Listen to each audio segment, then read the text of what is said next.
Donc les vaches, d'abord elles me disent tu es la bienvenue. Nous sommes très heureuses que vous vous intéressiez à nous. C'est un grand pas vers les possibilités de collaboration entre nous et les humains. Elle me montre, tout de suite elle m'envoie sur des images que pour faire du bon lait, il faut de la bonne herbe riche et gorgée de rosée. Elles sont heureuses d'offrir leur surplus de lait aux humains et de leur permettre de goûter ces saveurs particulières de l'herbe, car elles choisissent chaque brin comme pour composer un bouquet de saveurs et de parfums en fonction de leurs besoins et de leurs envies. Elles mâchent et remâchent avec plaisir pour déguster jusqu'à la moindre particule de saveur. Elle me montre que le plaisir de la dégustation est essentiel pour bien profiter des bienfaits de ce que l'on mange. Je vois comme un processus chimique en fait qui transmet les informations dans toutes les cellules du corps. Et le message c'est savourer, déguster, prenez le temps de bien profiter des saveurs d'un repas car c'est aussi de ce bonheur que vous vous nourrissez.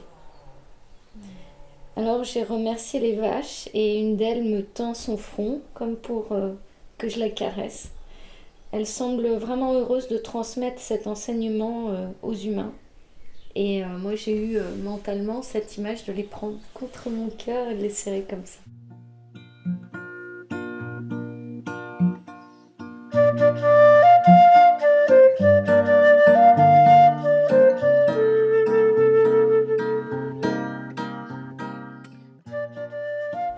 Dans nos vies quotidiennes, les contacts avec les autres êtres vivants sont réduits au strict minimum. Quelques arbres, des chants d'oiseaux clairsemés, des chiens ou des chats qui naviguent entre les immeubles. Nous passons la plupart du temps collés à nos écrans, à contempler la richesse du vivant à travers des photos ou des films. Pourtant, ils sont là, et il est possible de renouer les liens avec eux. C'est même important. Nous sommes convaincus qu'une partie de la solution à notre crise civilisationnelle se trouve là-dedans. Alors nous sommes partis en quête d'outils, d'expériences à partager, de personnes disposant de cette connaissance pour qu'on puisse rétablir nos liens avec le vivant. Alors la communication animale ou intuitive, c'est exactement la même chose. C'est-à-dire qu'il s'agit de se mettre sur la même fréquence que l'animal, sur la même longueur d'onde. Les animaux sont sur des fréquences alpha et nous, en état normal, on est sur des fréquences bêta.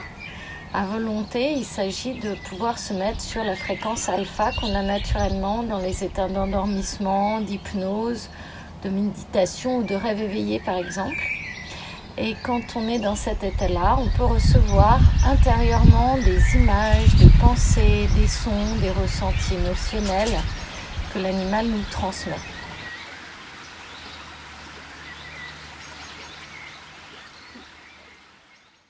Oui, je suis convaincue qu'on a tous cette capacité en nous comme un sens premier.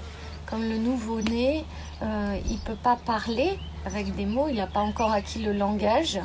Mais pourtant, il arrive à ressentir, il arrive à exprimer des choses aussi. Le langage non verbal représente plus de 90% chez l'être humain. Ça passe peut-être par la voix avec les intonations, par exemple, mais ça passe aussi par les phéromones, l'odeur qu'on dégage, ça passe par la gestuelle, ça passe par un tas de choses.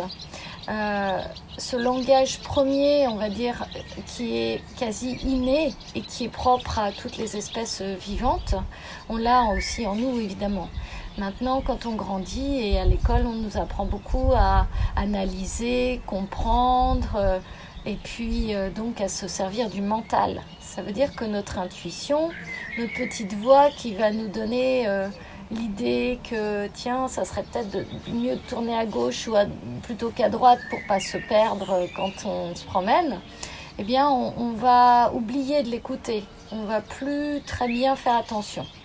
Mais moi, ce que je propose lors des stages, c'est de se reconnecter à ça. Alors, évidemment, pour communiquer avec les animaux, mais finalement, on peut communiquer avec toute forme de choses, avec les plantes, avec les pierres, avec les arbres, et puis même avoir des ressentis sur des maisons, sur d'autres êtres humains. L'empathie, c'est une forme de ressenti intuitif.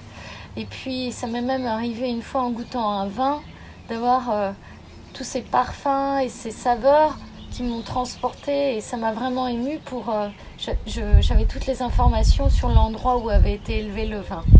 Donc finalement, c'est un peu reprendre contact avec notre propre nature aussi.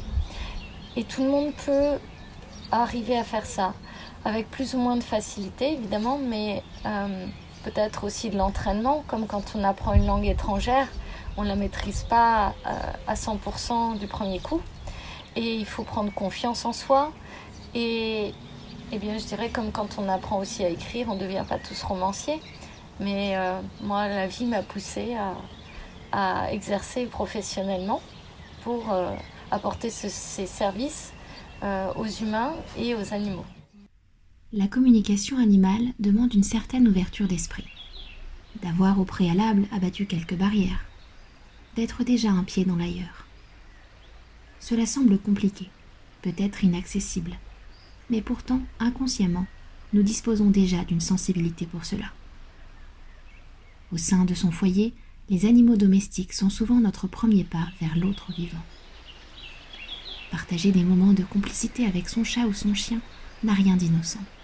Nous le ressentons d'ailleurs directement. Ce sont des personnes à part entière dans l'histoire de nos vies. Nous aurions bien du mal à nous en passer, parce que ces relations sont d'une incroyable richesse.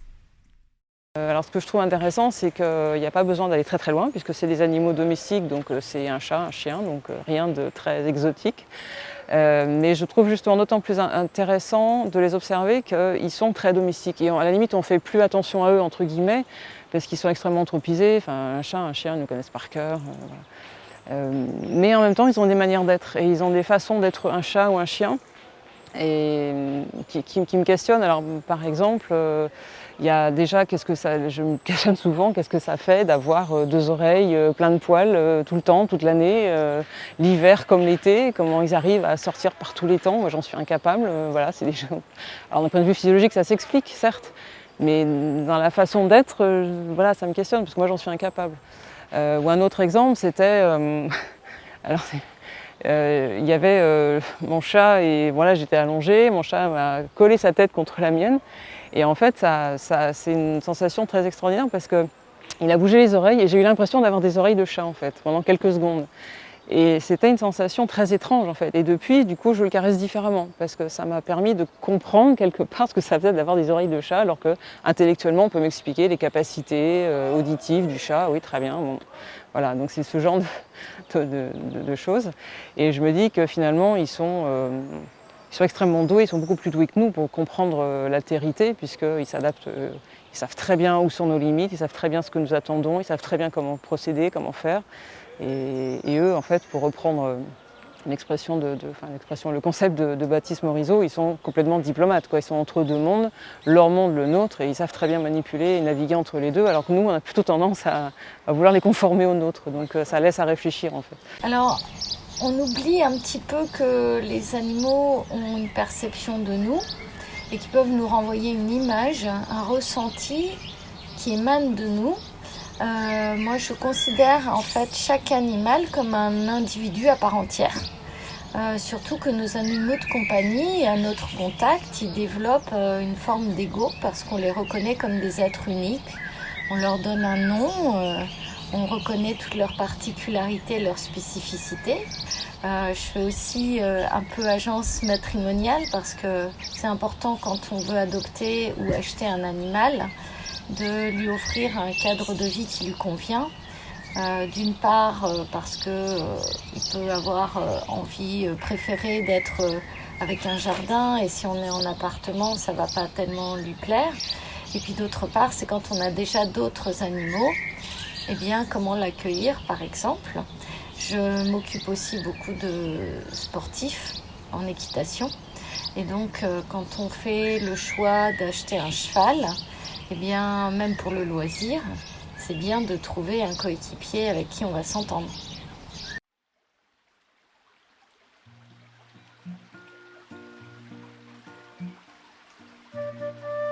Dans le monde naturel, des espèces différentes communiquent entre elles, comme arbres et champignons par exemple.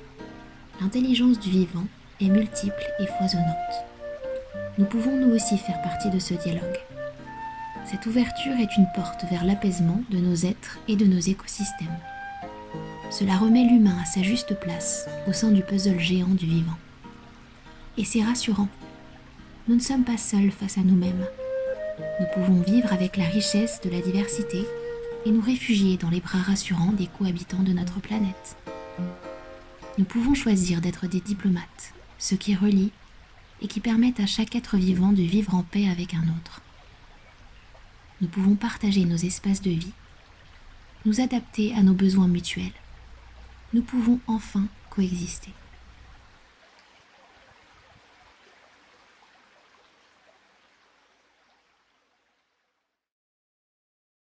Quand je me connecte aux éléphants, moi j'avais une image, il y en avait plusieurs, mais 4 ou 5, pas tout un énorme troupeau. Et il y en avait un qui me paraissait plus grand, plus imposant que les autres, et j'avais l'impression que c'était une matriarche. Donc ils étaient plusieurs devant moi à l'entrée de ce que je supposais être un parc. Et j'ai l'impression que c'est donc une grande femelle qui est devant moi comme la matriarche. Et que ça fait longtemps que les éléphants envoient des messages aux humains. Elle me dit que ce rapprochement est très important pour l'humanité et la vie sur Terre. Et j'ai l'impression d'être à un rendez-vous politique comme avec des ambassadeurs, comme un truc comme le G20 quoi. C'est un rendez-vous au sommet. Les éléphants souhaitaient les accueillir pour diffuser un message auprès des autres humains. Et parce qu'ils espèrent vraiment que l'ouverture des consciences s'accélère. Ils savent qu'il y a une urgence, mais ils savent aussi que chaque chose vient au bon moment. Ils n'ont jamais cessé d'y croire, et voilà pourquoi ils honorent aussi l'équipe comme les ambassadeurs d'un nouveau monde. Les paradigmes sont prêts à changer, me disent-ils, et l'ancien monde n'a plus sa place. Elle me montre que les éléphants sont les gardiens et les guides de cette sagesse vers laquelle nous, humains, avançons. Elle disait qu'il n'y avait pas de regret ou de remords à avoir. Tout est juste parce que le tout est justesse. Et je la voyais alors marcher devant moi avec les autres éléphants comme pour nous emmener vers la suite de l'histoire que nous allons construire ensemble. Elle semble heureuse et me dit que nous devons célébrer ce jour de retrouvailles dans la joie et l'allégresse. Nul besoin de se retourner car des merveilles nous attendent devant sur cette route de la réconciliation, de la réunification.